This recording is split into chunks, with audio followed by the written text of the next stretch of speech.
Tuesday night Kreuger show. Raj is in the house. We got a lot to get to. We're going to have a lot of fun tonight. Join us, the Kreuger show on a Tuesday night, talking Niners. Big week. Bucks and Niners. Something's got to give. Both teams look pretty good. Do the Bucks look better? We'll talk about it.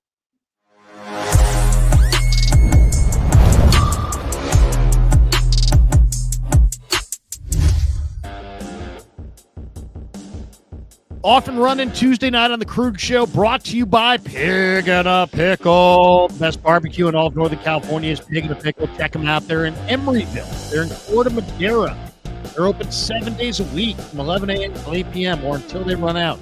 And I say that because they do. They actually run out. They run out all the time. You can't roll in there 10 minutes before they're going to close and say, hey, I want it all. It's like, you know what? Some of the stuff will run out. That's just the way it is. It's a real barbecue restaurant, but you're going to love it. I've had people from San Diego come to town this weekend, said they went there for the very first time. Guy's girlfriend goes to Cal. He was visiting her. They went to Pig and a Pickle. They took pictures. They said hi to Damon and Mary, and even tweeted me about it. So thanks to all the people who support Pig and a Pickle. And, of course, 49er football season on the Kreuger show all year long is presented by Sleeper. Raj and I will do a lineup. Fastest growing fantasy platform in the world, Sleeper. It's a one-stop shop, guys. Blazing fast news, real-time stats, group chat, season-long leagues, sleeper picks, most importantly, and we've been hot, really hot. Baker Mayfield hot. Use the promo code Larry. Sleeper will match your first deposit up to $100. Links in the description. Terms and conditions apply. Thanks to Sleeper for being a proud sponsor of the Kreuger show. Also, thanks to our good friends at Sharp Corner, Sports Cards and Collectibles, and thanks also to Claw Daddy Arcades, who's a great follow on Instagram at Claw_Daddy_Arcades to find a location near you. Appreciate them as well. But we're off and rolling on a Tuesday night, and hope you guys are having a great day. Welcome to October in Northern California. Glorious weather, warm weather. It's got to be probably the warmest weather in the country, or I've got to think, or somewhere close to it. For October, very unseasonably warm. And on that note, the Niners, who did not, they practiced yesterday, Raj, and they're going to practice tomorrow. They had the kind of the collective off day today for the players. So the players don't come in on Tuesday unless you're getting some kind of rehab. But the Niners personnel department was fast at work because they had a workout of defensive linemen. Some ends, some tackles, and some of these guys, you know their names because you've seen them before. Michael Dwumfor, former Niner. Bruce Hector, who was in camp this summer, former Niner. Shaquille Brown, former Niner. All three defensive tackles. DeMarcus Walker, kind of a combo end tackle. He's about 280. Tommy Aking-Basole, I believe. The Maryland kid, 6'4", 316 pounds, great tackler. He's interesting. And then two defensive ends, Jonathan Garvin, who was here before. He's 26, 6'4", 260. He's kind of, he's just all right. And then maybe the most interesting name I thought was Ja Joyner. And I had Ja on the Kreuger show before the draft, but he was a good player. At University of Minnesota, 24-year-old edge rusher. He's a little undersized for what the Niners typically like. He's like 260, 265. But he was a good player at Minnesota. And he played with the guy, I forget his name, the other defensive end, like Stringfellow or something like that. I forget the guy's name, but that's a good name. Yeah, the guy, I forget the guy's name. It was like Stringfellow or something like that. The guy he played opposite at Minnesota. And both those guys wound up making it in the NFL. I forget who Stringfellow plays for, but it was one of the teams the Niners, I think, played. I just saw him the other day. So there you go. Ja Joyner, DeMarcus Walker, Shaquille Brown, Jonathan Garvin, Bruce Hector, Michael Dwumfor, and Tommy Aking-Basole. You got a thought on that, Raj? Obviously some of those guys have been here. I mean, is this about Kalia Davis, you think? Or is there another injury? I think it's partly Kalia Davis, but then there's also Yetur Gross-Matos because he's injured for a few weeks.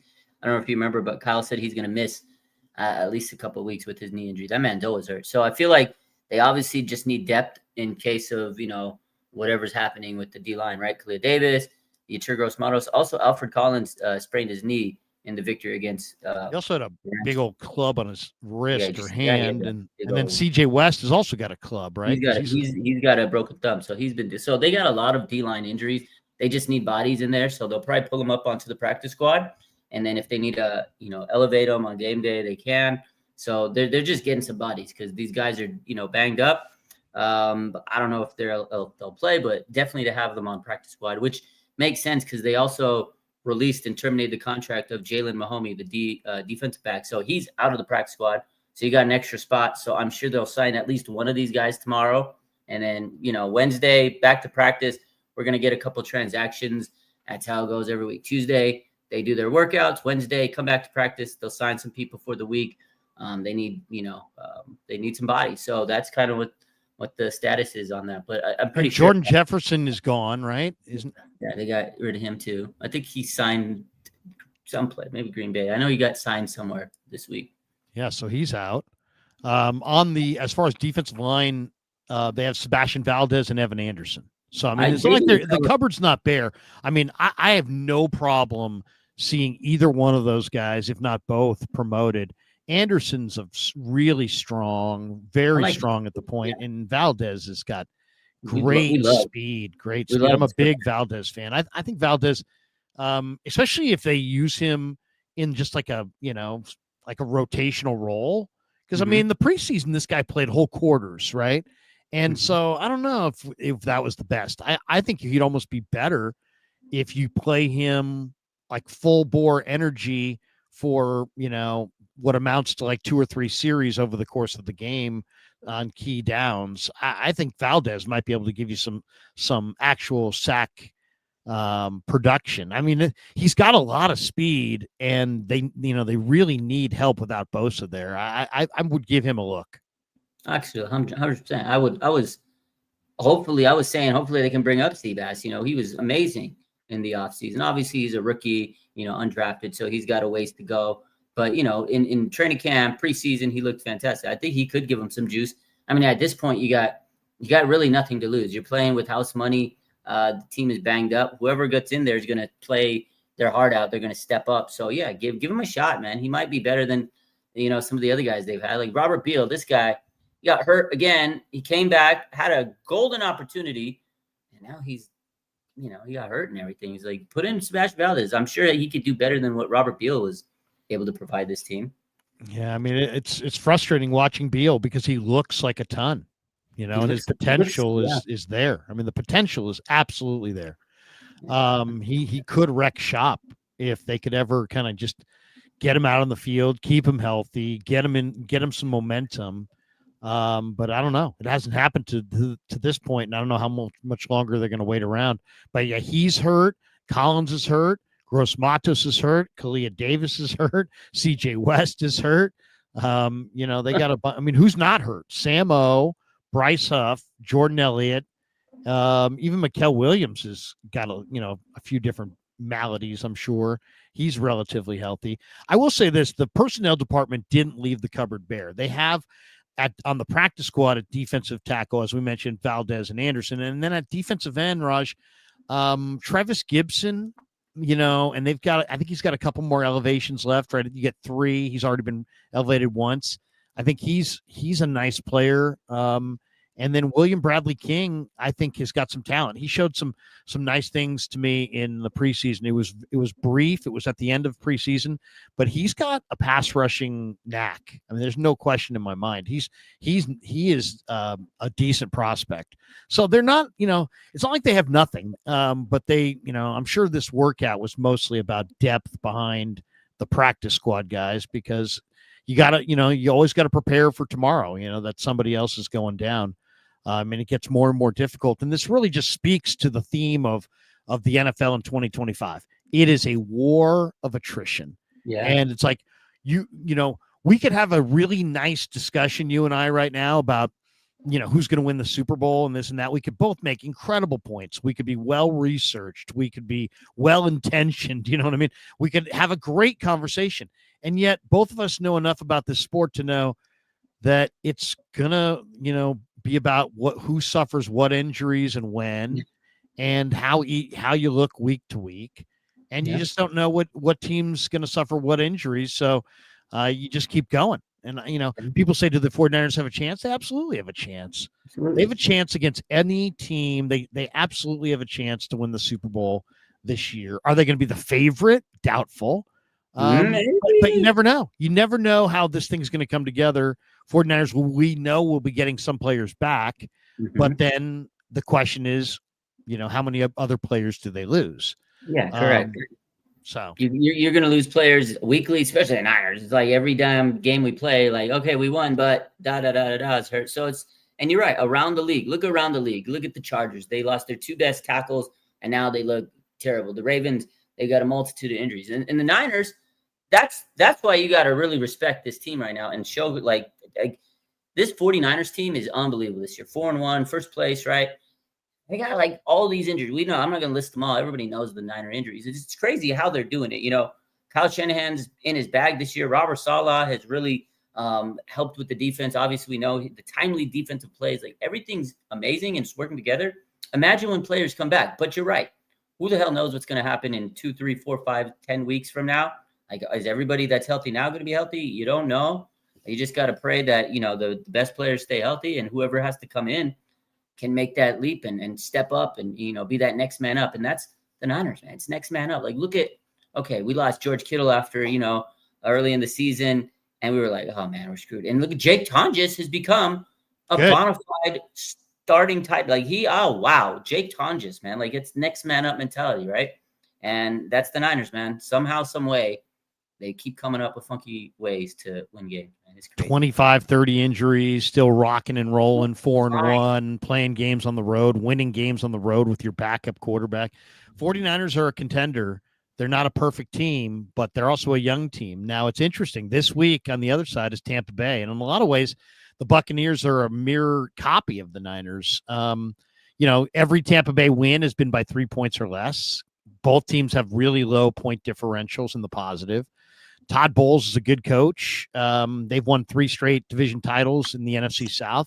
They're a block punt away from being 5-0. And they've had massive injuries to some of the best players on their team.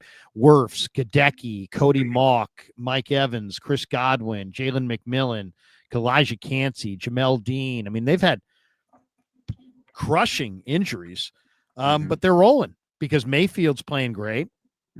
Every week he throws for more yardage. This week it was 379 in Seattle.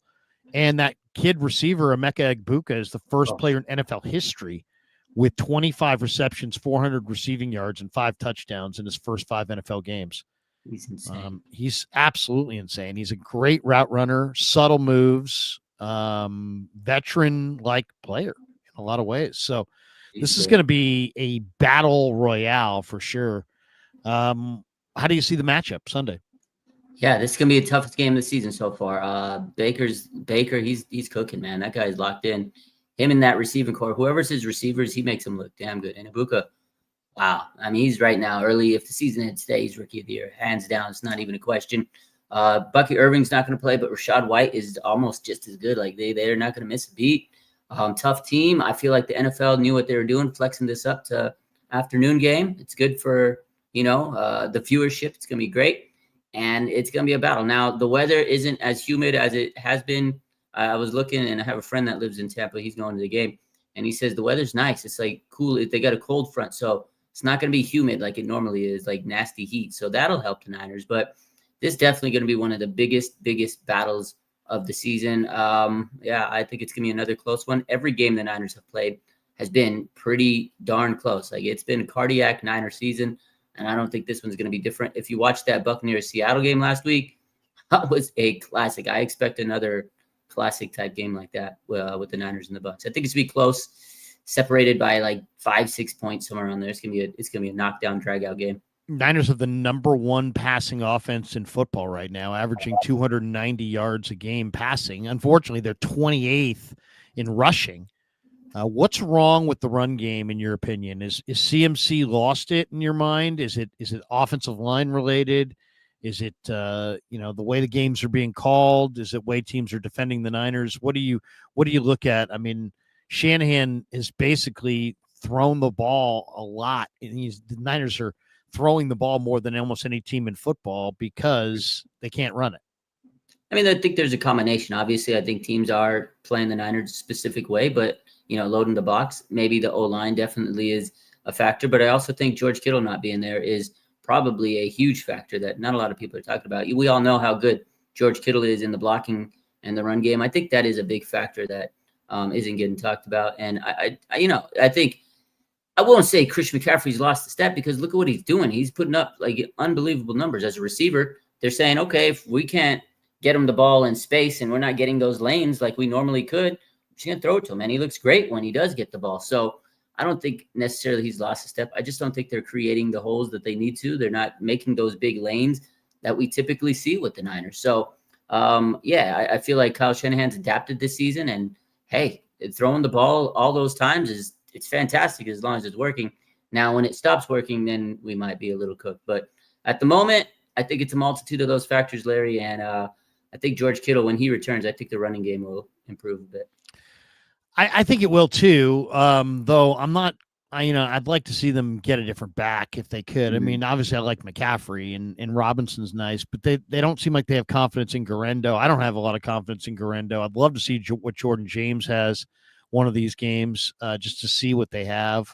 The running back might be on the list of potential additions if they, because they really do need to get the running game going. Now, I mean, obviously you're not going to take McCaffrey off the field, but he's shown that he's such a mismatch as a receiver that it would be interesting if they feel like their best 5 eligibles includes Robinson and CMC. I would like to see that. That would be nice to see those guys on the field together. I'd like to see a little bit more of Brian Robinson. It was an incredible performance by last week. It was just amazing. I thought D-Rob was going to be the guy, but it was Bourne that stepped up and just was absolutely monster. The one thing that's really nice is that I watched some of the JT O'Sullivan breakdown, and you can just see how, the relationship that Mac Jones has with Kendrick Bourne. And there was one play where Bourne, he threw it right to him, and it was one of the balls he dropped. And Mac ran right up to him and was like, lifted him off the ground and was like, come on, you can do it. I mean, he was uplifting when the guy dropped him, and it was a perfect dime from Jones. Some guys would have been cover their eyes, with that kind of thing. He literally sprinted over to Bourne, lifted him up. So it's that kind of thing that Jones is doing that I think is winning over the guys behind the scenes. And then, of course, moving the football team and just his ability to deliver down the field, outside the numbers, see the whole field, take care of the football, play with rhythm, play with pace, throw with accuracy, take hits, stand in against the pressure. I mean, Jones really looked good last week. Oh my God, Mac Jones was unbelievable. Let's talk. I want to talk about KB too for a minute, but Mac Jones, man, this guy playing through a PCL injury. He's got the brace on. He's getting smacked around. I mean, the O-line left him for dead, and he got smacked around, gets up, jogs the sideline, doesn't go to the blue tunnel or the blue tent. He's like, screw it. He pulls up the iPad, starts looking at the play. Adrian Martinez was the happiest guy in the world because he wasn't ready for that moment. Like that, man, Mac Jones led this team to a game-winning drive, 3 touchdowns. This man is playing out of his mind. Like, he understands this system, and you got to realize Kyle Shanahan wanted this guy. I'm pretty certain Kyle Shanahan is so happy that he's being vindicated right now because, all right, the whole draft situation was wild, and now he's kind of saying this might have been what it was, right, if we would have drafted him. But Mac has matured. This is another chance in the league. He's making the most of this opportunity, right? He kind of was left for dead. He's backup quarterback with the Jaguars after flaming out with the Pats, and now, man, looks unbelievable. Mac Jones has been absolutely amazing. This guy was throwing up on the field. He's eating bananas. This guy was amazing. And then Kendrick Bourne, I talked about it last week. I said the chemistry is a lot better between Mac and KB, which that's natural, right? They played together in New England, and you could just see how much more KB was kind of popping off. And, after a really bad game last Sunday against the Jaguars. He bounced back big, and that was much, much needed. Like, you knew somebody was going to step up, and everybody's making a big deal about, look at the Niners offense this week.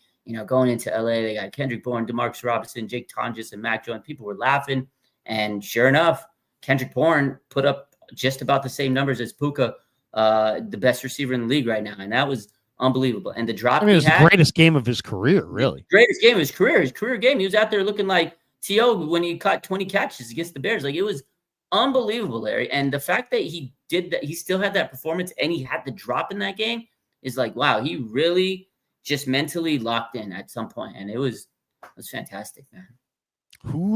If you could have one of these players, but not two, the rest of the year, who do you think is going to be the more productive player the rest of the way between Kendrick Bourne and Demarcus Robinson? If Mac Jones plays more games, it's going to be Kendrick Bourne. If Mac Jones doesn't play any more games, I can see Demarcus Robinson maybe, because, I mean, that was his first, he's still getting back in rhythm. It's not like he's at the full, shape that he missed 3 games. So I feel like maybe it'll be Demarcus Robinson. But honestly, right now, after a 10-catch game, I mean, you got to lean towards Kendrick Bourne. But that's a good question. I think if Mac Jones plays a lot more games, it's KB. That's his guy. Like, he's locked in with KB. They look good. They looked like they were on the same page. Have you seen JT O'Sullivan's quarterback school breakdown on Mac Jones? I love that guy, man. I watch that all the time. Yeah, it's good stuff. But have you seen this week's? Yeah, I watched it on YouTube. Yeah. Yeah. So, I mean, for those who missed it, I mean, he just went into depth on Mac Jones, and I thought there were several good points that he made. And he really takes the time to kind of break down play after play. And there were some really good observations. One of the comments he had was that Jones really knows where he wants to go with the football when his back foot hits the top of the drop. When he's right there, he's not. Some quarterbacks there are surveying the field. Jones knows where he wants to go by the time he gets to that point in the drop. And I thought that illustrated to me, Raj, just, the kind of processor that Mac Jones has already proven to be. And then there were several other comments that he made, but, he's the accuracy of Jones, the anticipation, the arm strength, moving well within the pocket. I mean, he wasn't perfect. He missed some throws, but generally his footwork was really good.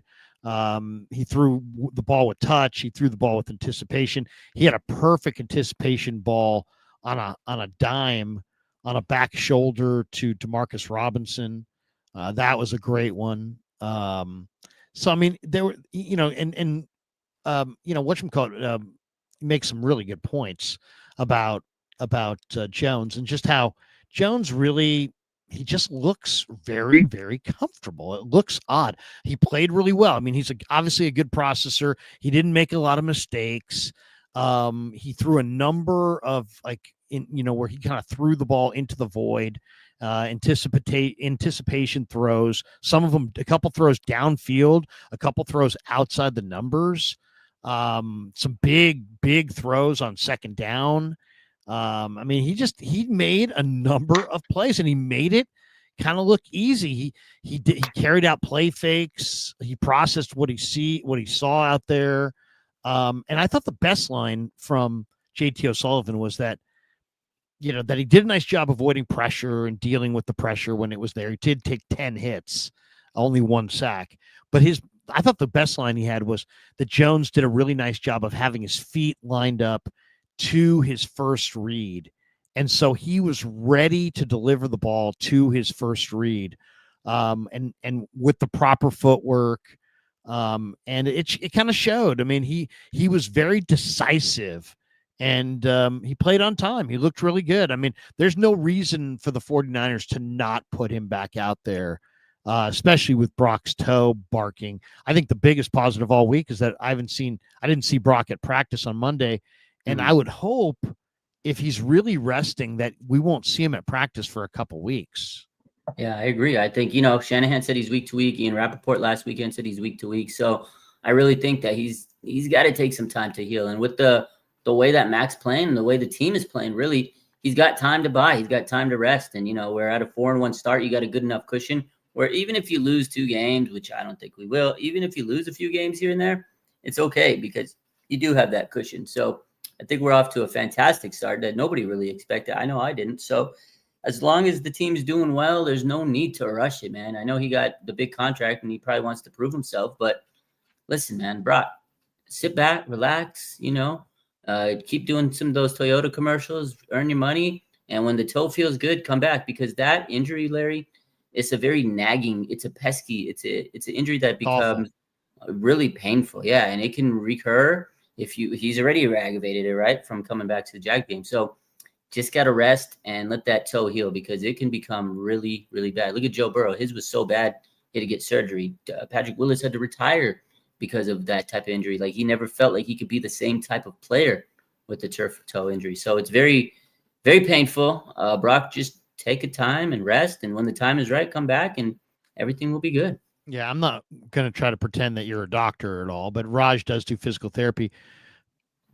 It seems like it's, if it was a turf toe, that like the worst thing that you could do would be do what they've already done, which is take a couple weeks off, and then play again, and then it gets inflamed again, and then take a few more weeks off and it quiets down, and then play again and it gets inflamed again. And it seems like all that irritation in that area, repeated irritation, recurrence of this can't be a good thing. It's not something that you would want. So that's not really a solution. So, I mean, I don't know. I mean, what is the solution for this kind of an injury? Is it extended rest or is it surgical? It can be handled surgically. I mean, like I said, his doesn't seem to be as extensive as Joe Burrow's. He had to go and get surgery because it was so bad that they had to go in and do surgery. But with the issue that Brock's got, it can become a recurrent issue, like you said, like chronic injury, where it's just you come back, it gets worse. You come back, you get worse. He has to just take a few weeks off. The initial diagnosis, Larry, was 2 to 5 weeks. I think he should have taken closer to 4 or 5 weeks. Came back in 2. I know he was like chomping at the bit to get back, but the faster you come back and you don't let that toe heal, it's just going to keep on swelling up and, inflaming. And he's got to take 3 weeks at least of just rest and relaxation and letting the pain control, die down and letting the swelling die down. Because if you don't, it's going to become so painful because, people don't think toes injuries are, it's just your toe, but you don't realize how much your toe is involved in walking, running, stepping, laterally moving, like all the things that Brock Purdy has to do as a quarterback, drop back, everything. You're planning on that toe. You're stepping off on that toe. You're cutting on that toe. And it's painful as hell, Larry. So he needs to rest.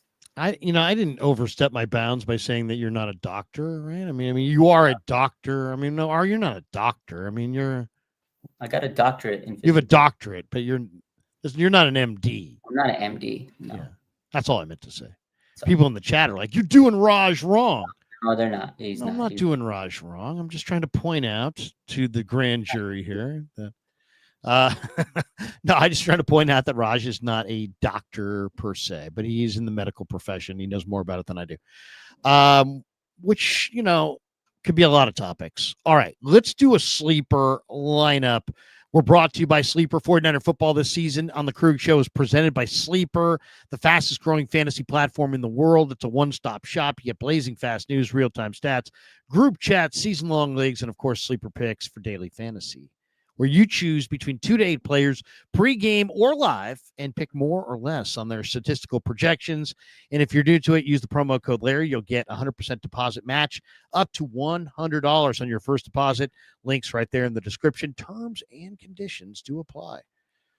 Raj, we've been hot. We've been winning. We've been winning consistently on Sleeper.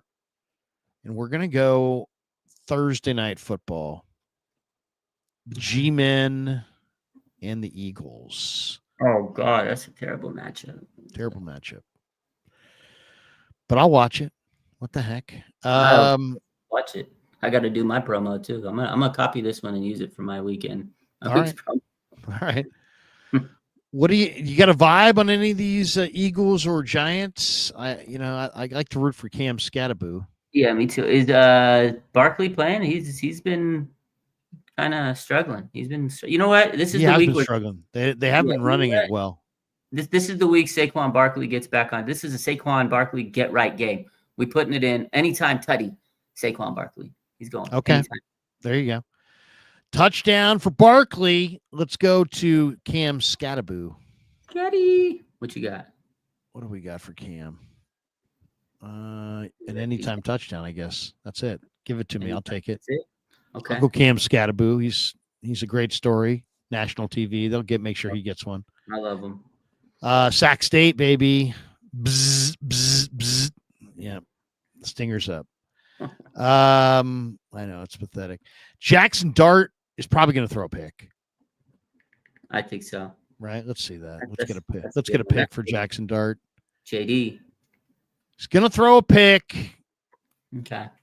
There you go. Cooper DeJean steps in front of one, ladies and gentlemen. All right. What do we got for Devonta Smith? Because he's their only receiver worth the blood knuckle right now. AJ Brown not looking too hot. Devontae. 48.5 yards receiving. I feel like that's a more. Okay. Let's go more on that. It's gonna be close. Yeah. You think but so? Not, well, you never know. I mean, they could. You just said you think it's a get right game for Barkley, so they may run the ball a lot. I kind of think Wan'Dale Robinson's going over because there is no Malik Neighbors. The Giants I think the Giants. He's going over whether they win or lose. That's true. Yeah, they got to throw it to somebody. 6 receptions. Give me that. 5. Okay. Yeah, I like 6 receptions. They're going to be going to him. There's no Neighbors. There's no neighbors. And Wan'Dale's got talent. He's got talent. All right, we got a big hitter here. We got a big hitter. All right, $5. What are we going to make? Barkley's got to score a touch.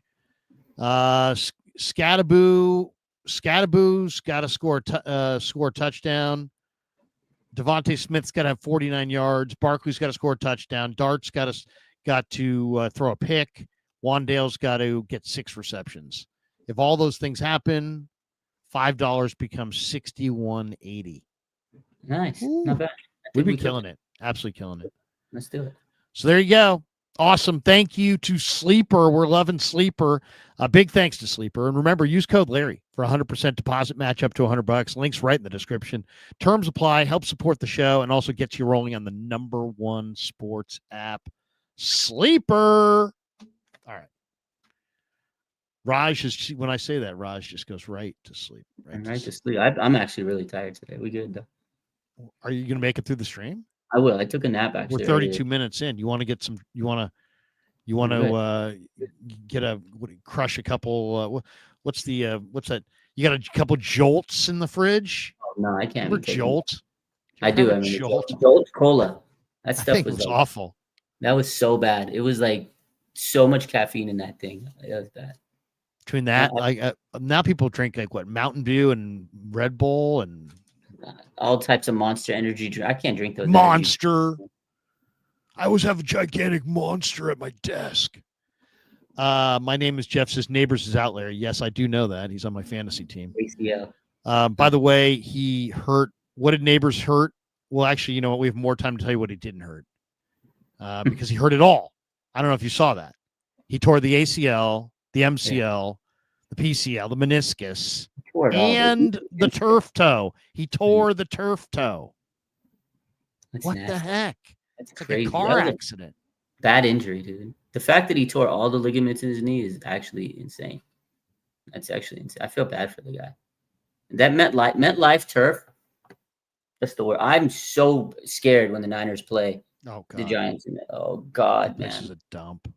Place every time someone plays it, you get hurt.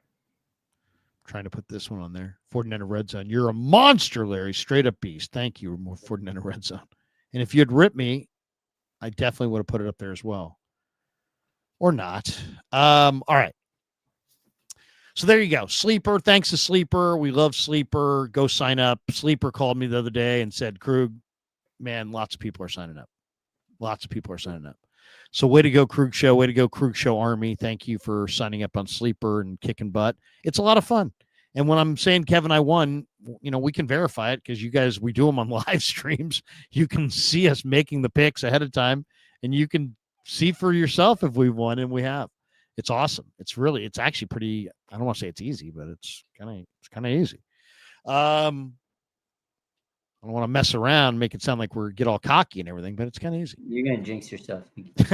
I'm never gonna win again. Watch, Can't like do 6 months from now, I don't know what happened. All right, a couple other things I want to get to. You and I sometimes, first of all, the trade deadline's coming up week 9.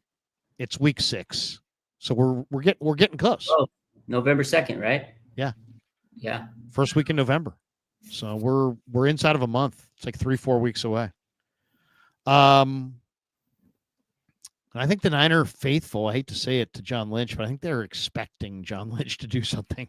I really do, even though and I think John is wanting to do something. I mean, he's just a competitor and he wants to help. There was a trade today, believe it or not. The Ravens traded Odafe Owe, who used to have a different name when he was at Penn State, and he goes to the Chargers for Alohi Gilman, the safety, and a 5th-round pick. So it's Odafe Owe and a 7th from the Ravens to the Chargers for Alohi Gilman and a 5th. That's interesting. Also, Chauncey Gardner-Johnson got a new home today. He signed with the Ravens practice squad. Wow. They're Times have changed for Chauncey Gardner-Johnson if you're having to settle for a practice squad spot. Also, the Browns traded Joe Flacco today to the Bengals. Yeah. And the Bengals released Brett Rippon and are now going with Joe Flacco at quarterback. So we're starting to see some moves. There was also a couple other notes today. Adam Schefter says he expects a frenzy of trades leading up to the trade deadline. So there'll be a flurry, not a frenzy, a flurry. How many is a flurry? He's expecting a flurry of trades at the trade deadline, with the trade deadline approaching. Oh man. So that's interesting. Also, by the way, Jerry Jones fined $250,000 for a gesture he made at MetLife, and Jonathan Gannon fined $100,000 for hitting his player. How about that, Amari Dermercado? I mean, that's ridiculous. Did you see what he did? What Dermercado did? Yeah, I lost my Kevin. I lost our survivor pool on that. Oh, God, dude. We lost our survivor pool on the freaking Cardinals. It was like I caused that by making it my survivor bet. I caused that whole thing. You know, I mean, you shouldn't be. I guess you shouldn't be hitting people, but he was pissed off, dude. You don't celebrate early. You just dropped the ball. Like, that game was crazy. The Cardinals had that game locked up, and they go and blow that game away. They fumbled an interception away for a touchdown. Who does that? Who catches an interception and then turns it into a touchdown for their opponent? I know, that game was wild, man. And the Cardinals, they've lost 3 straight game on a game-winning field goal. Holy, like, the odds of that, Larry, are so insane. I saw that and I'm going, there's no way the Titans just won this game. I'm watching that. I'm going, there's no way the Titans just won this game. This weekend, Larry, was absolutely fantastic. If you're a hate watcher like me, it was glorious. The Raiders lost, the Cardinals lost, the Seahawks lost, the Eagles lost, the Rams lost, the Cardinals lost. Like, it was so amazing. The only thing that didn't happen was the Cowboys. I lost. You lost, but hey, we won. Niners are in first place. All these teams lost. It was glory. The Chiefs lost. Hate watch. I did win on that, though. I did have Jags Monday night. Did you? You took a money line? I had the Jags Monday night. Nice pick, man. I had the Jags and I had the over. That was a great one. That's a good I was feeling bad, though. At the beginning of that game, I was in a 14-0 hole. Anyway, nobody wants to hear about my gambling. Yeah. Normally we do all right, but not today. Not this weekend. This weekend was bad. Rough weekend. Kev says no one cares about your bets. Let me tell you, Raj, I had a 3-team 7.5 point teaser that was on the. Let's go through my arsenal of college mispicks. Oh, college is tough, man. Thank you, Cal. Cal was up 21-7 and then lost 45-21. I mean, it was like, what the heck happened there? Yeah, he sold it. Yeah, anyway. But Grant Cohn had a great stat today. And for those people who are mad at Grant, Grant. They're coming for you now, Larry. You're putting up a Grant stat. I know, but I'm going to put it up anyway. Let's do it. It's a good one. It's a really good one. What is it? Let's see it. Okay, let me get it. The mechanics of the whole thing on the YouTube, it just really, it eludes me sometimes. I've got a point, I've got a click, I've got a share, I've got a this, I've got a that. There we go. Here we go. Here it is. There we go. Grant count. Brock Purdy, when he holds the ball for less than 2.5 seconds this season, 29 of 36, 394 yards, 3 touchdowns, no picks, and a 128.5 passer rating. Brock Purdy, when he holds the ball longer than 2.5 seconds this season, 19 of 37 for 292, 1 touchdown, 4 interceptions, and a 47.2 passer rating. And then Grant goes on to say he's holding the ball too long. What do you make of that one? Because, the one thing is that, Brock Purdy is much more of a down the field thrower, and he does hold the ball because he can run around when he's healthy and buy extra time and put pressure on the defense that way. It's not necessarily a bad thing, but those numbers obviously are pretty clear. Jones is getting rid of the ball quick and having success. Purdy's getting rid of the ball quick and having success. When Purdy holds the ball, he's not having success. When Jones holds the ball, he's taking sacks. He's taking sacks. I mean, he's not taking a lot of them, but we've seen it. Is it as simple as get the ball out really, really fast and live with the results? What do you think? Obviously, that's the way this offensive system is. We all know, through Kyle Shanahan's system, is get the ball out quick. I mean, even when Jimmy was quarterback, get the ball out quick. Yeah, I mean, yes, it's nice sometimes to toss it deep and get those, big plays, the air yards, the big, sexy, deep pass. It's nice to have all that, but that's not the Niners offense. It's dink and dunk, usually, check down. Obviously, we've seen Brock, and he likes to go through his progressions and toss it down the field. But sometimes you can't, especially with the O-line, if they're not, protecting well. Or as we mentioned earlier, the O-line is having a hard time, blocking for the run game. And if the run game's not working and you're throwing a lot, teams are going to try to get at the quarterback. And I think getting the ball out quick is the Niners offense. It's always been like that. So I don't think it's like this groundbreaking stat. I think it's just pretty much the 49ers offense, and the stats are there. Grant did a good job of pointing them out. You get rid of the ball, you get results. Mac Jones is getting rid of the ball super quick. You could tell. And it's just boom, here, give it to CMC. Okay, boom, slant and go. Okay, let's get the ball to Tonjes. Usually it's George Kittle. So that's what the Niners do. Get rid of that ball quick and keep moving the ball down the field. Now, if the run game is better, it's going to make it even more deadly in the pass game the way that they're playing this year. So 100% get rid of that ball. But also, hopefully the offensive line can protect. But I think another thing needs to be said as far as we talked about Brock Purdy and his turf toe. He's definitely not 100% because you're right. Sometimes he is able to kind of use that mobility and run and buy time. We've seen so many touchdowns where you're like, wow, how did he make that happen? Against Detroit, if he didn't use that mobility, they wouldn't have won that game in the NFC Championship. So, yeah, I think Purdy is a guy that he likes to use that mobility. But this year, it's definitely not happening, and the injury has slowed him down a bit. That Jaguars game was brutal, but Jaguars are a good team. No question. They look good last night against Kansas City. This guy, Tom Jensen, replying to Grant, says Mac Jones' average time to throw versus the Rams was 2.4 seconds. Purdy so far this year, 2.9.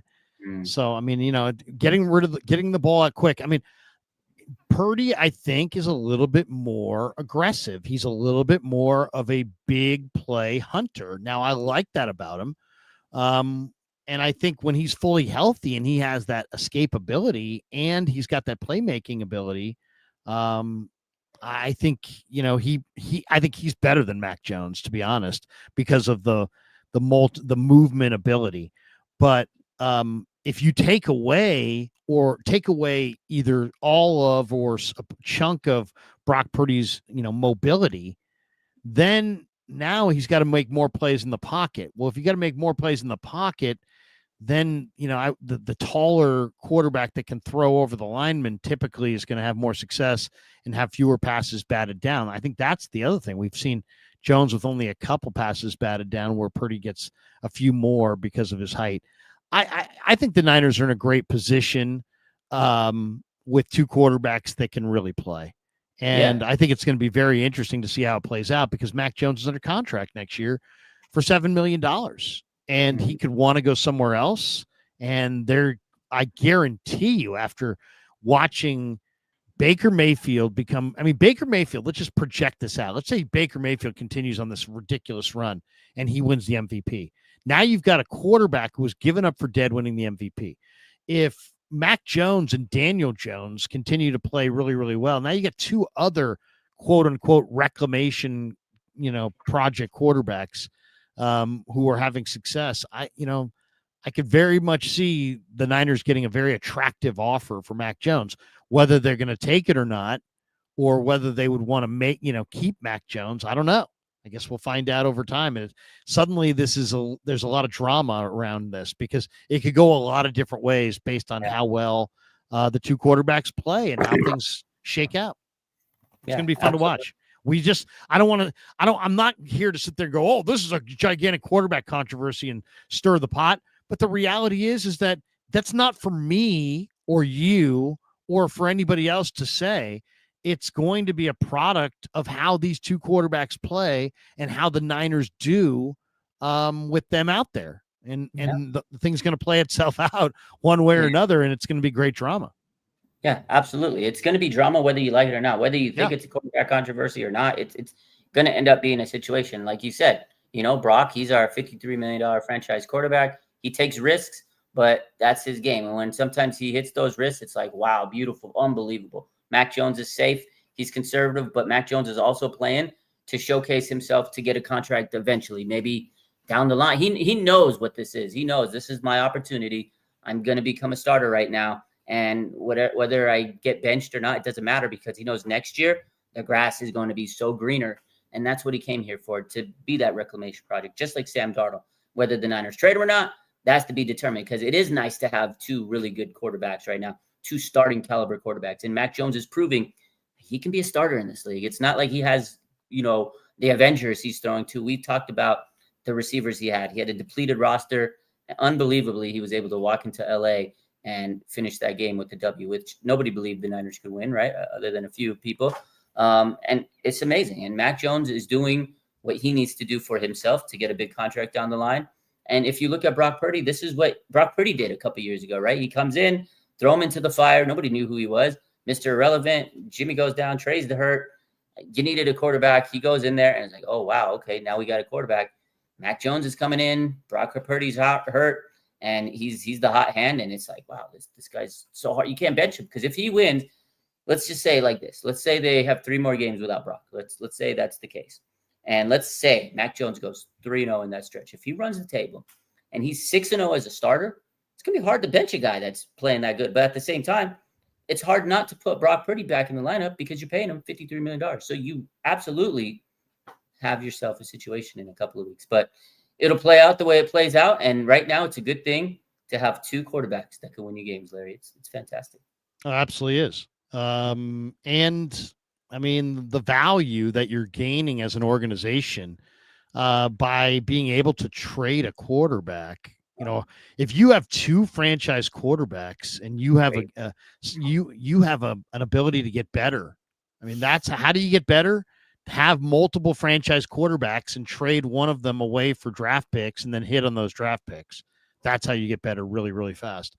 As far as the quarterbacks, Baldy weighed in, and he believes the Niners should ride the hot hand and stay with Mac Jones.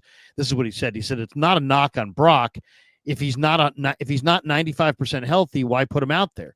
If Mac wins a fourth game against a very good Tampa Bay team, then I would definitely leave him in at this point. I believe in riding the hot hand. You have to win as many games as you possibly can, however you do it. And you cannot worry about any player's egos or anything else. Mac's playing great football right now, and I wouldn't be in a hurry to make that change. I absolutely concur with everything he said there. 100%. I can't disagree with that. It's so hard to take out a quarterback that's just playing blazing right there. And, you're going to ruin the team chemistry, the team vibe. Like, these guys are going, obviously they love Brock. And it's not that they're going to be like sour that Brock's our guy. Brock's starting now, not Mac. That's not even the case. But it's just like you have this momentum, and Mac is feeling that momentum. And they got just a good chemistry with them, right? We talked about Kendrick Bourne and the way this team is going. They feel confident when he's in the roster, you know, in the huddle. But I'm sure they're confident with Brock. But if he's not 100%, you know, or close to 95, like he said, it's going to be hard for him to be going out there and doing the things he needs to do, and it's going to be detrimental for him. And then Brock's going to be pressing, and mentally he's just not going to be where he needs, because he's going to try too much. And we already, you know, I already said Brock, he's that risk taker, right? He's like that Brett Favre mentality type quarterback, who Brett was great, but there was times where you're like, what are you doing? What are you doing? And I feel Brock does that sometimes. It's like, man, he's good. But then there's times where you're just like, what are you doing, Brock? You know, and I think he'll press a little bit more because he wants to be a superhero. He wants to be that, you know, he wants to have hero ball moments. And that sometimes is the downfall of Brock. It's like, man, what are you doing? You just got to move the ball, be safe with it. And absolutely, Mac right now is the hot. It's hard to justify taking him out right now because he's playing so good. If he walks into Tampa Bay, Larry, and they win this game against Tampa Bay, you can't take him out. You can't take him out. You cannot take him out. If they walk into Tampa Bay. I mean, I would play Mac Jones right now for the good of both of them. Yeah. I would. I'm not rooting for Mac Jones or rooting for Purdy. I'm rooting for the Niners, and I think Purdy has to get healthy. Absolutely. To get healthy. 100%. And think about the nature of this toe thing. If you allowed Brock Purdy to go out there and play, and he did himself serious damage, for, you know, beyond this year, that would be a real shame. Would be a real shame. I don't want to see that. So I do think these toe injuries are bad. I think they're really bad. So there's these injuries, yeah. Let's hit a couple other topics before we get out of here. And Raj is in the house. We're 51 minutes in. We're not going to go all night long. But 5 guys. We're gonna do a little draft here. We haven't done a draft in a while. Draft time. It's draft day. Ding, ding, ding, ding, ding, ding, ding. Draft day on the Kreuger show. Wait a second. We got to do this right. We're going to do this. We got to do this right. Let's do it. Damn it. We're going to do this. We're going to do it right. It's draft day, brought to you by Habas Law. 1-800-INJURED. They will fight to make it right. Habas Law, a proud sponsor of the Kreuger show. We'll make this our Habas Law segment of the show. And thanks to Habas Law for sponsoring the Kreuger show. When you need a good lawyer in your corner, you need Habas Law. Call the firm the insurance companies hope you never call. Habas Law, they will fight to make it right. Visit their website, habaslaw.com, HABBAS law.com. 1-800-INJURED. They will fight to make it right. Habas Law. All right. The trade deadline's coming up, week 9. 49ers hopefully will make some additions. We are now going to go do a draft. I'll give you the first pick. I'll go second. We're going to do a draft of the 5 players that you think are most likely to be trade targets for the 49ers. Okay. They don't have to be the biggest names. They can just the 5 most likely trade targets for the 49ers. Okay. First one. Wait a second. First one. Let's go. Wait, they need we know they need an edge rusher. We know they need. What do they need? They need an edge rusher. They need a defensive tackle. They could probably use another receiver. Well, they have a lot of receivers. They could use another running back. They could probably use an offensive lineman if they could find one, but I don't think they were going to be able to find one. I don't even think they're going to try. I mean, they'll try, but I mean, I don't think it's even worth trying. The one name I did see was the guy, Elijah Tucker, Vera Tucker from the Jets. Yeah. He's supposedly, out there, but anytime somebody's trading an offensive lineman, you got to ask yourself, why? Why are they trading an offensive lineman?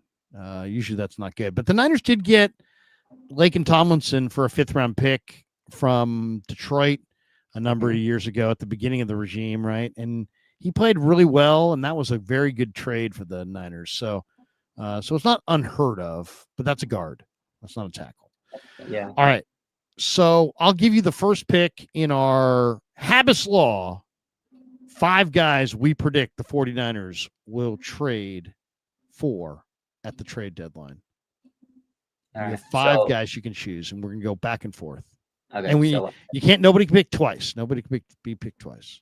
okay, so obviously we just talked about they need an edge rusher. They need a guy to help come in and take over for Nick Bosa, because obviously, hey, they're depth at D line at D end is lacking. Especially, I love Bryce Huff, but he's not an every down pass rusher. So there's a lot of them. I'm sure you're gonna drop one. I'm gonna give you Kayvon Thibodeau, however you pronounce it. Kayvon Thibodeau. Yeah, Thibodeau. I think that's the move. I think he's on a position. He'll be on a team where they'll be wanting draft picks. They're gonna want to make a trade, and I think he's gonna be available for a contender. It's the one. Go get him. If you bring him into this lineup, that's a nice move. I like that. I like Kayvon Thibodeau. That's a good one. Who am I going to go with as my number one? Now, of course, there's no order. It doesn't matter. I think they want to make a difference, but I don't think they want to. I'll say Will McDonald. Will McDonald. Okay. Will McDonald of the Jets. Speed rushing defensive end, kind of a younger version of Bryce Huff. I could see. It seems like Robert Saleh is making so many of these picks. You can kind of tell, he knows the guy. He knows who's good off the guys he's been around, but does he know who's good across the league? And so I think he's going to want one of the guys he really knows. And didn't he draft Will McDonald? So I'll go Will McDonald. Yeah, he knows. Okay, so I'm going to stick with defensive end. If they don't get Kayvon, okay, I got to go one more, because I know everybody wants Trey Hendrickson. I know everybody wants that move, and I don't think it's going to happen. Today, the Browns, they're trying to stay afloat. Not the Browns. The Bengals are trying to stay competitive until Joe Burrow comes back. So they traded for Joe Flacco, Mr. Journeyman himself.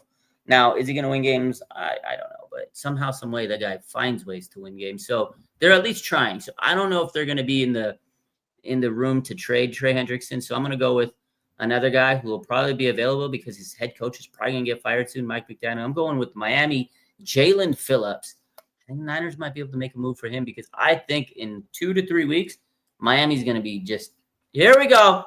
Talent, take it. We need draft picks. We're retooling this offseason. That's a good one. That's a really good one. Jalen Phillips. Okay. I like that.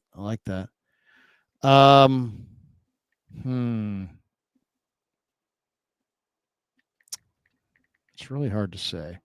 Yeah. I'm going to go with, who was my second pick? You know what? I'm going to share the screen on this one.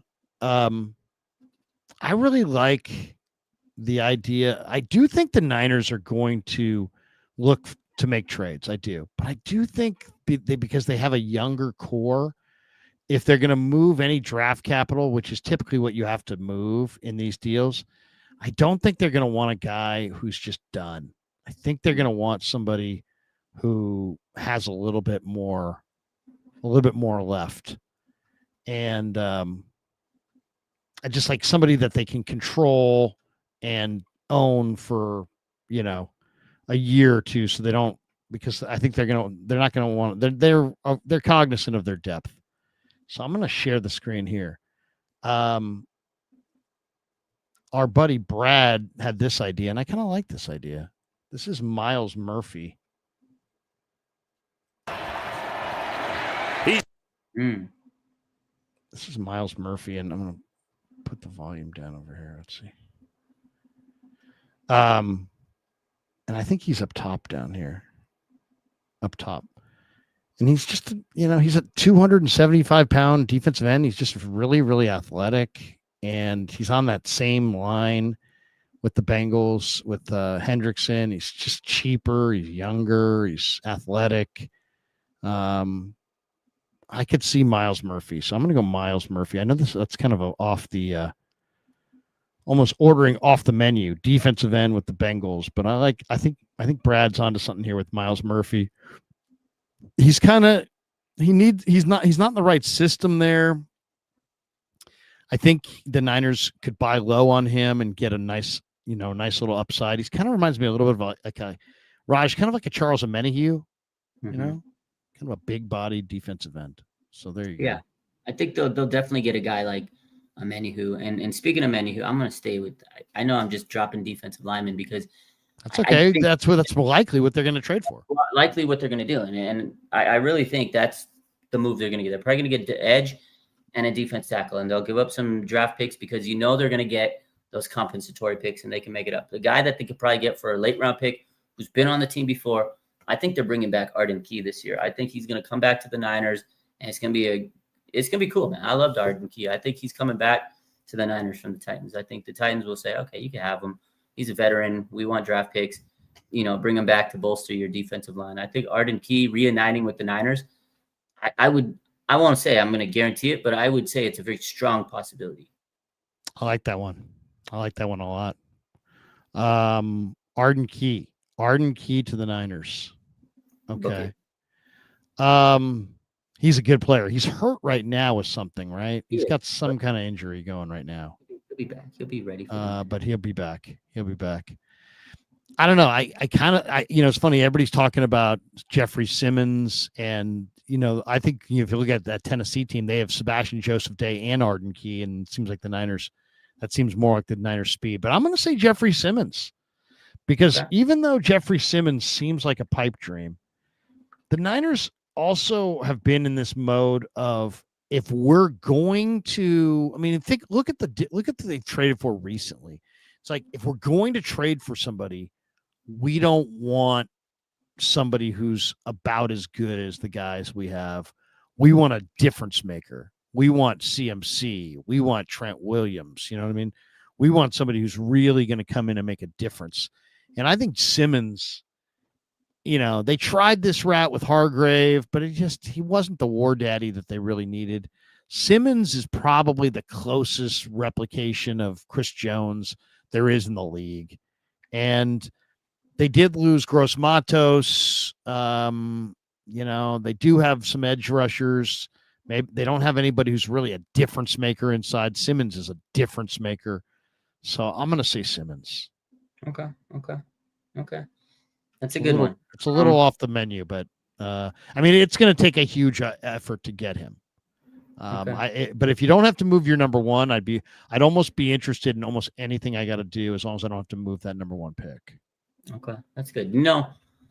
I was reading some articles today, and I'm glad we did this thing because I saw a name that popped up, and I was like, I don't know. And I know we talk about defensive linemen. I know we need an offensive lineman, but I just don't see the Niners being able to trade for an O lineman. There's just nobody available. There's really, I can't think of any. Now, this came up. This was very interesting. Matt Mielko wrote it. He's usually wrong, but he does have. No, Matty's really credible. He's good. But when he makes guesses, he's been off this year. He's been a little off. All right. Well, you hit some, you miss some. You miss some, you hit some. But this one kind of caught me. I was like, I don't know, maybe this one. So he said wide receiver Xavier Legette. Keep an eye on that name. He says this guy could help the Niners, right? Obviously, he's a second year. He really hasn't hit his stride with the Panthers, and maybe they'll be able to gives up some. You never know. Maybe the Niners could add young Xavier Legette onto the roster, and he could kind of take a big leap with the Niners and get us, maybe a fresh start because they have Ted McMillan, right? He's kind of their go-to guy. They thought it was going to be Legette. I don't know. Maybe. I saw that today and I was like, it's kind of interesting. So I'm going to drop that name out there. I would actually. Really I think that's a great name, dude. I really do. Because I think you're right. I watched film on him the other day for a few minutes. The Niners, they would never, they're not publicly trashing Carolina, but they've kind of said a couple times, Yeah. And I'm not just because the guy didn't do it in Carolina doesn't ever deters them. You know what I mean? It's like, there's a couple guys in Carolina that I'm sure the Niners would love to have. Sure they would. Chow Smith Wade, the corner. He was coached by the Niners corner that they brought in from Boston College. Their cornerback coach, his name Jackson, I believe. He coached Chow Smith Wade. So I know they would love Chow Smith Wade, who's a tremendous young corner, though he's a nickel and he's hurt right now. But he's a good nickel corner. And you threw out Xavier Legette. That's an interesting one. I'm gonna say this is a deep pull. deep sleeper. But off the I like your idea of kind of Carolina Panthers, guys people aren't thinking of. And you went with Xavier Legette, and that's a great one. I'm going to go with Thomas Incoom. And you say, Thomas Incoom, who the heck's that? He's a 6'2", 265-pound edge rusher. Played outside linebacker, defensive end for Central Michigan. Had a really good preseason. He's buried on their depth chart, but he's a great athlete. Great athlete. And I just think in this system, in this scheme, if you got a guy like Incoom who could get up the field, burn the edge, go watch film on this guy for 2 minutes, and you'll see what I'm talking about. He's got edge difference maker, and he's just sitting there mired on this bad team, and he doesn't get much run, and they're just, it's like he had a big preseason. I mean, look at his game log. I think he had a couple sacks. He looked good. And he's just kind of sitting around on Carolina's team. So I'll go Thomas Incoom, Carolina. Okay, nice. Who's your fifth? Who's your fifth one guy? And real quick before we get in, I like your Xavier Legette though. That's a great. I'm not trying to hate on Matt Malcolm. I'm just saying he's made a lot of predictions in the offseason, and I posted a few of them. When did he have that one? I never saw that one. It was today. There, if he had it today. Yeah, it was on. It's on. Where is it at? It's on. Who else does he have? That's the only one that they posted on this article. Oh, it was like Niner Noise, and they pulled it up from something he was writing or reporting on. But I'm not hating on him. He's been missing his prediction. That's it. But he's a great reporter. I love Matt Malcolm. He's a good guy. But anyways, I digress. My fifth and final one is tough, man. Maybe I'm gonna give you one that I hope they get. Obviously, I just hope they get Trey Hendrickson, man. It's just screw it. Go in. Trade them what they want. Go get Trey Hendrickson. Save him from Cincinnati. You think Joe Flacco is going to save that team? No. Give me Trey Hendrickson. That's the best guy you can get. Yeah, that's a good one. I mean, Trey Hendrickson is terrific, and he is that difference maker. He's that difference maker. Then there's always the question: will there be somebody available at the trade deadline that we're not thinking of? There's going to be someone that we're going to be like, oh, is there somebody that it's a difference maker that we're not thinking of? Because somebody threw out the guy who's the defensive tackle for the Giants, not DeMarcus Lawrence, but Dexter Lawrence. Dexter Lawrence, okay. Dexter Lawrence, I cannot believe would be traded. So no, I can't go that direction. All right, I'm gonna go. This is a little bit off the menu, but I'm gonna go. I think the kind of if you said to me, who's been kind of disappointing, I would say the guy to me that's been kind of disappointing has been Luke Farrell. And I just don't see the Niners. I think they can't run because I think you're right. They don't have Kittle, but they have Luke Farrell, but he's just not doing anything in the run game. I think they just need a better tight end. I'm going to say David Njoku from Cleveland. I think Njoku, he was a first round pick in 2017. He's a big time athlete. I just think that he's played with such bad quarterbacks and such bad systems that he's just hasn't done it. Hasn't been able to do anything. So I think if you put him in a better system, I think he could do something. So I'll say David Njoku and Kittle on that. Larry that'd be so good. That would be crazy, dude. That would actually be. I really hope they get him. I saw it like a month ago. Bleacher Report was posting Niners could go after him and this and that. I've seen like people post about it and like articles about it, but it's never like substantial information. So honestly, man. That'd be sick. That'd be a good one. That's a good one. I'll say this. I would be very interested in seeing what teams would give me for Garendo. Okay. Because he's so big and so fast, and that's got to be intriguing to people. I agree. But he's so raw. And I think he really needs to play on a team where there's less pressure, he needs to play on a Carolina or something. Like Carolina or something because he's buried on depth chart. Ball security was not good. He's in Kyle's doghouse. Like he's one more fumble away from being cut. Absolutely. You can't hold on to the ball, Larry. You are in Kyle's doghouse for life. And go send him to a team. Like, he has talent, but he just needs to play because he hasn't played as a running back in his career as a football player much. You know, he was a backup. He was converted into a running back. He has talent. He needs to go to a team like the Browns or somebody that would be able to give him like 20 carries a game. He's not going to get 2 carries a game for the Niners. He's kind of, unfortunately, wasting a roster spot with the Niners. Trade him to Carolina for Rico Dowdell, who just had 200 yards. Yeah, let's do it. I'd take Rico Dowdell in a heartbeat. That guy's absolutely. Xavier Legette. You know, I think Xavier Legette in a 49er uniform would be an unbelievable get. That would be an unbelievable get because you know what? This guy's what he is raw. He's big, fast, talented, and raw. And if you're going to draft a guy who's raw and then you're going to move him a couple years later before he develops, then you deserve what you're getting, you know? And if you put that guy on the 49ers, and he really, you know, have you seen Xavier Legette? I mean, he's jacked. He's jacked. He's fast. Go give Jerry, you know, $50K to work with this guy 3 days a week. And 2 years from now, you're going to have a phenomenal player. Yeah. There you go. All right. We got to hit some supers before we get out of here. We are very popular on the supers tonight, Raj. It's good. Good for you. A lot of cash rolling in here. PWS Mac's suit game needs to be studied. Studied too. Thoughts? Yeah. His suit game is questionable at best. Questionable, Larry. His suit game needs to be studied. That's my tweet from the weekend, by the way.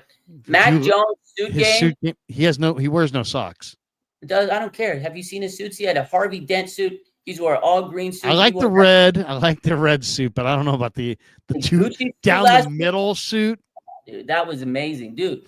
You don't get it. He was Harvey Dent, Two-Face. My God, that was so cool. And then last week, the Gucci suit with the Gucci backpack. That was so cut. Oh my God. Are you talking about the houndstooth coat he had? He had the houndstooth kind of gray suit for the home game. That's the one with it was like a Gucci backpack. Mac owns lots of suits.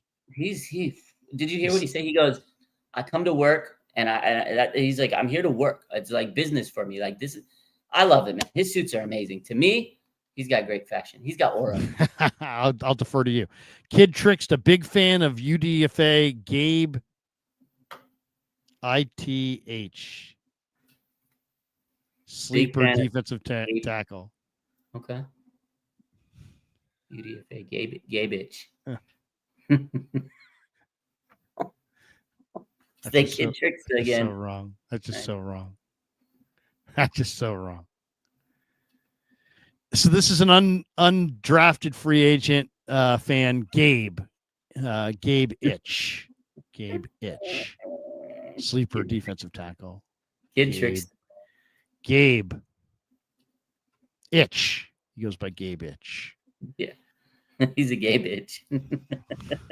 Unbelievable. Thank you, Kid Trickster. That's just, you stay up late at night thinking of these things. MSQ. Brock Purdy, the only quarterback to beat the GOAT in his first career start. That's right. He beat Tom Brady 35-7. I was there. Unbelievable.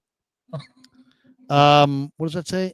After, or is that Artemis 4994. Christian Wilkins, question mark? I don't know. He's talented. He's got a lot of talent. He's if he's at home, I'd consider it. MSQ. It's crazy. Niners will get healthier. We'll get if it's crazy. Niners will get healthier offensive tackle. Knock on wood. I hope they do. We need to get healthier. They just can't. Got to make sure Austin Pleasance doesn't get out there. They just need to get Gabe Itch. That's what they need. Joseph Ernberg. This team could get healthy at the perfect time. What has happened to Ernberg? Will the real Ernberg please stand up? 49er Reefer. Kreuger, hardest working man in the game.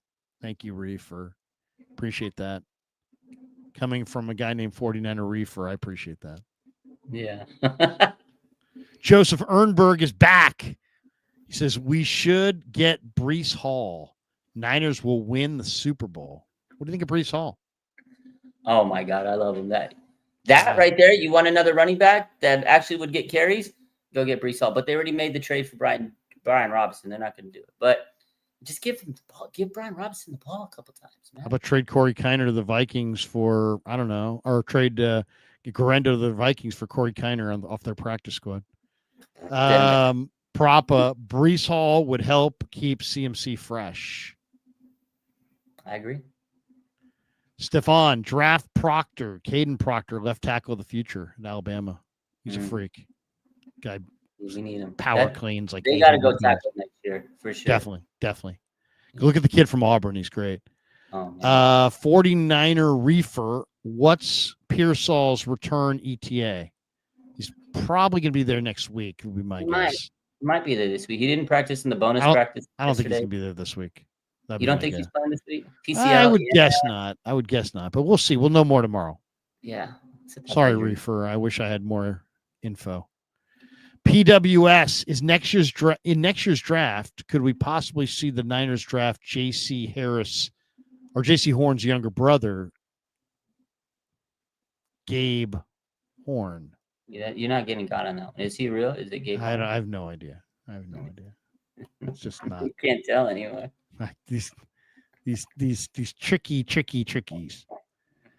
SF Sports just says, "Hey, look, I'm SF Sports, and here's $1 for you and 99 cents for Raj." SF Sports, pick up Aldon Smith. Joking, but man, how good was he? Great, yeah, he was good. Aldon Smith was an absolute monster. PWS, Max sees dead bodies and Sam sees ghosts. LOL. Thoughts? Yeah, what was that? Max saw a dead body floating in the stream by the stadium. Yeah, so he wakes up. He's on his balcony, probably putting on the two-piece suit. You know, the Harvey Dent suit. Where's he staying? Is he staying in one of those high rises? Those pimp daddy high rises? What was it? The Marietta, or they're I don't remember. I know it's on the article, but I can't remember exactly. But anyways. He sees the body. He goes, tells his teammates they're getting on the charter bus, and the coroner's coming in. Someone had called the police, and so they're investigating it. But can you imagine? He saw a dead body. He goes into LA, plays through the injury, locked in to get it. Like that's crazy. He goes and he sees a dead body, and he was so locked in, and he had a hell of a game. I don't know how he did it. Mac Jones, man, that's just another lure to the story. It's amazing. Dead body saw. What? Maybe it's time to Airbnb it, man. I mean, it's just it's so crazy, dude. That area by the stadium is gotten so. I mean, there's encampments, and it's just sad. It's sad. Yeah, he was in LA, Bond. Oh, that was LA. That was in LA. So it was in the hotel they were staying at. So it was right before the game. So where is that? Where's I don't know where's SoFi? What town is that exactly? What part of LA? It's like I've been there many times. I can't even remember. It's been a minute, but it's like downtown LA. So, you know, I'm sure he saw a dead body downtown. Urban Blight, man. Inglewood. Yeah, Inglewood. There you go. Yeah. Claudaddy Arcades in the house. Sup, fellas? It's been enjoyable watching our young D develop before our eyes. Having Salah here to foster that talent has proven to be invaluable. No question. I mean, look at the way that Alfred Collins is playing. That was a tremendous play last week. Check out Claudaddy Arcades, by the way. 2 locations opening this year, and that's one at Capitola Mall, which is open right now, one at Visalia Mall opening later on this year.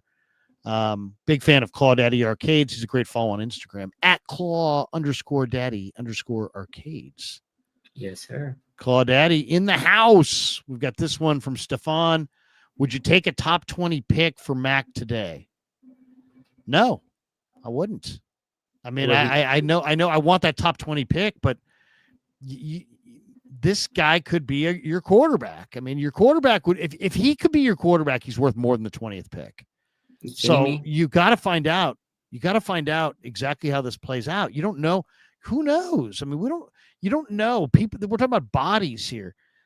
Brock Purdy toe could never be right. You just don't know. You definitely don't get. I'm not in the business of getting rid of quarterbacks when I don't.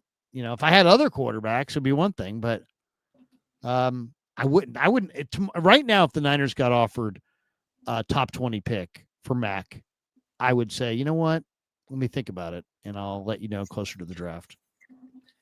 I take it. I know you would take it right now. You'd send him away right now, and you'd start Adrian Martinez on Sunday. We ball, baby. Yeah, give me the top 20 really? pick, Larry. Oh no, do you think you were ever going to get a top 20 pick from Mac Jones after? Are you kidding me? No, I'm not doing that. I'm not. Bro, I'm not giving away the season. And then that would be giving away the season. For Shadors or like. But Raj, come on, I'm very surprised to hear this from you. You are usually the kind of guy that is all about the season, and you don't want to give up on the season. You're willing to. You don't think that would be kind of giving up? I mean, nothing against Adrian Martinez. I like Adrian Martinez, but you don't think that would? You don't think? How do you think the fans would feel if all of a sudden that was done tomorrow? Listen, I love them. What would be the reaction? Honestly, we can ask the chat. What would be your reaction if tomorrow the Niners traded Mac Jones for the 20th pick in the draft?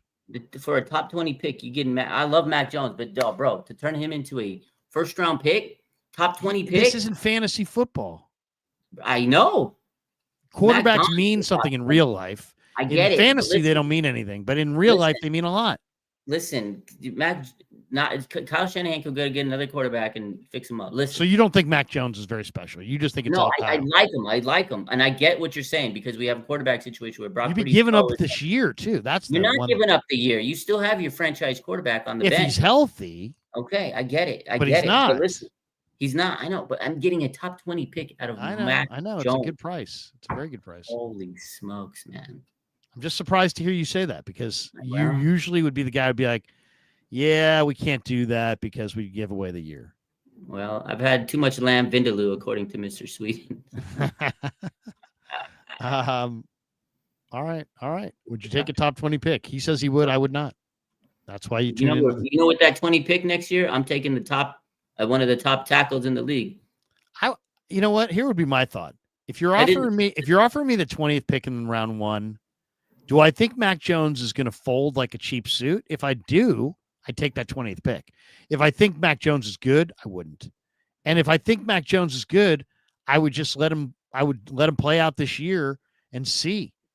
I mean, you just don't know. I mean, we don't know. I mean, the 49ers, who knows? They could get Ayuk back. They could get Kittle back. They could get 4 or 5 guys back, and all of a sudden they could start cooking. And the Super Bowl's at home.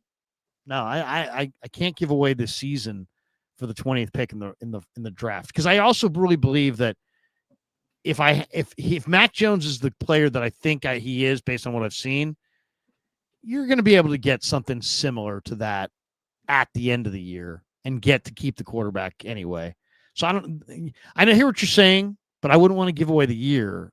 And with Purdy's health situation, that I don't think I could do that. But I hear you. I see what you're saying, and I get that. And listen, I know that maybe he can give you more value at the end of the year, but maybe he won't. Like, I know it's a risk. You're right. It's a tough question. Like, honestly, I can see it your way. I can see it like it's that. What's that game show? It was that Monty whatever. Let's make a deal. It's like, do you want this or do you want what's behind door number 3? That's a tough one, man. It is a tough one. Taking a top 20 pick is hard to turn down, Larry. It is. And I'm the biggest draft guy there is. You know that. No. But I'm a draft guy in the offseason. I'm a season guy in the season.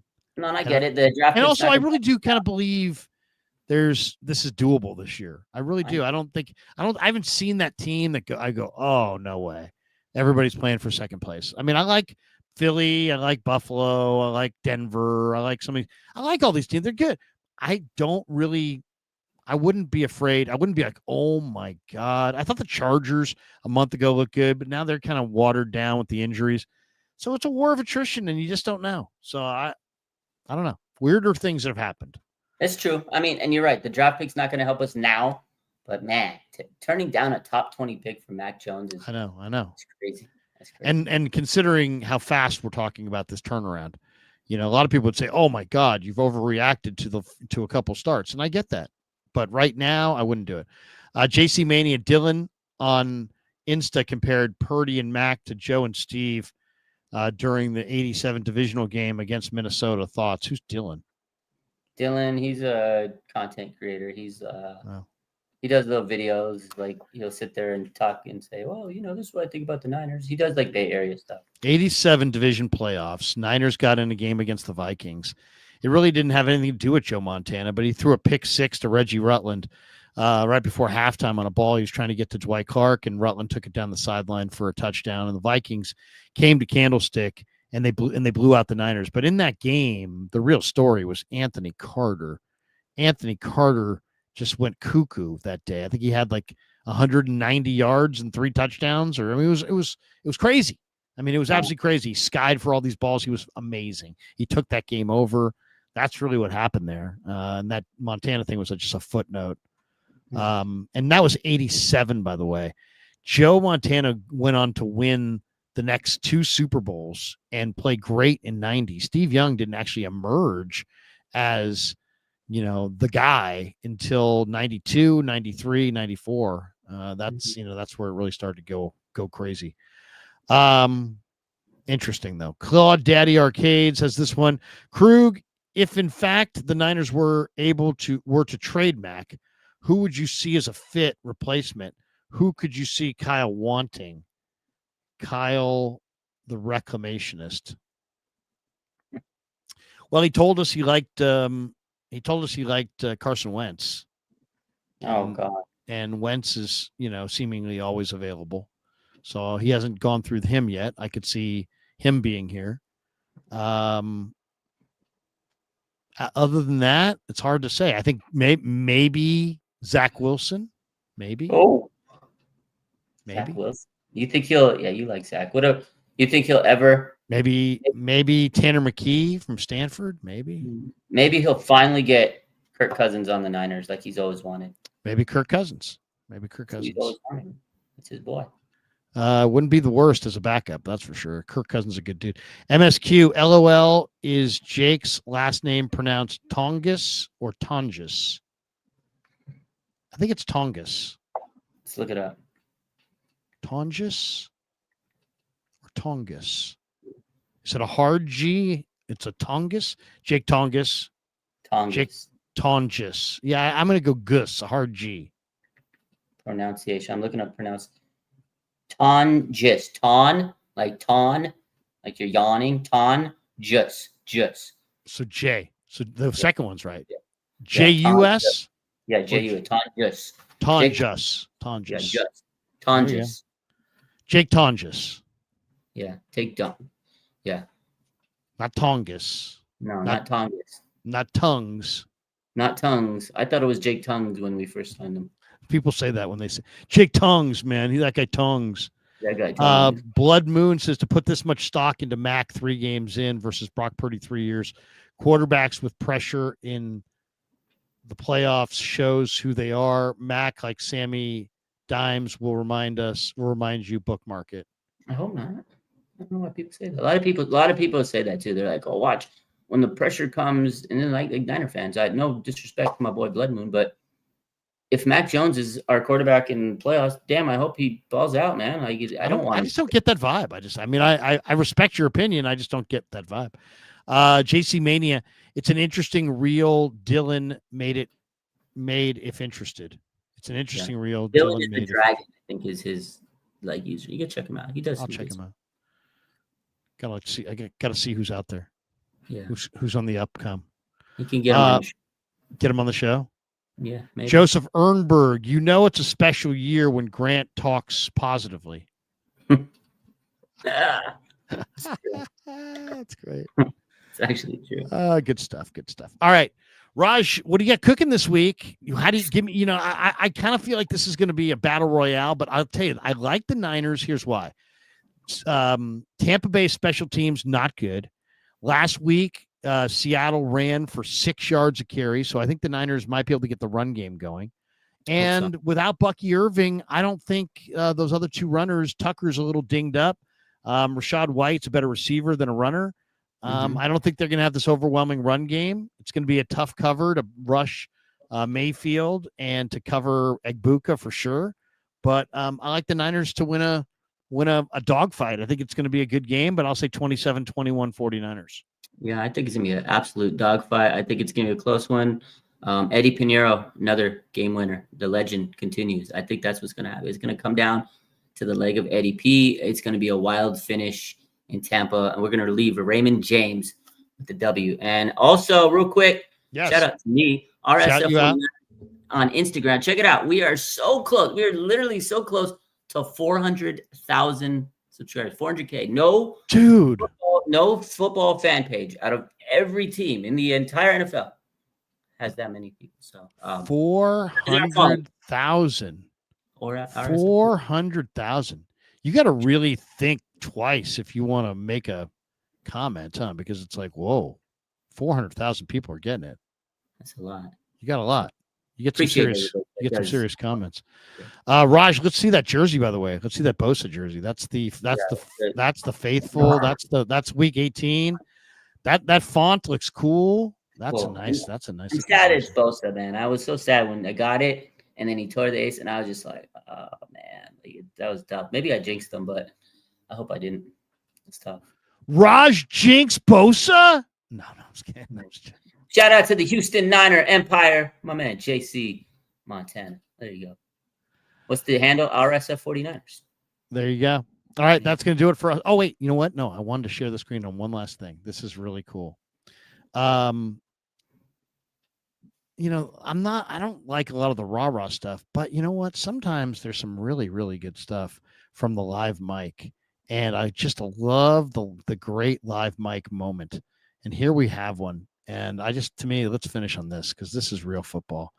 This is really cool. The Niners, somebody had this out there. If you've seen it already, forgive me, but I think it's cool. So I'm going to play it. Here we go. Oh, yeah. Hey, Paul. Hey, alert him, James. It's Kyron Williams, and he is. Ball out. Yes. Oh, yeah. Oh, yeah. Let's go, man. Let's go. A big right hook from Alfred Collins for the biggest play of his young career. You put and got it? He's a dog. He's a dog. What? Hey, it's just awesome. My favorite is Eddie Pinheiro. That was all Niner fans. Dude, Eddie Pinheiro's like, we love Eddie Pinheiro right now. I told you when we signed him, I said if he does great, Niner fans are gonna love this guy. Go get it. Remember, I told you, go make Eddie Pinheiro merchandise. It's going to sell like hotcakes. If you post anything about Eddie Pinheiro, it blows up because Eddie Dinero Pinheiro, Kev. We need the T-shirt. It's coming to the Kreuger show. Kreuger store. Peace. Yeah, never met a man I've been scared of. Careful, you gon' get exactly.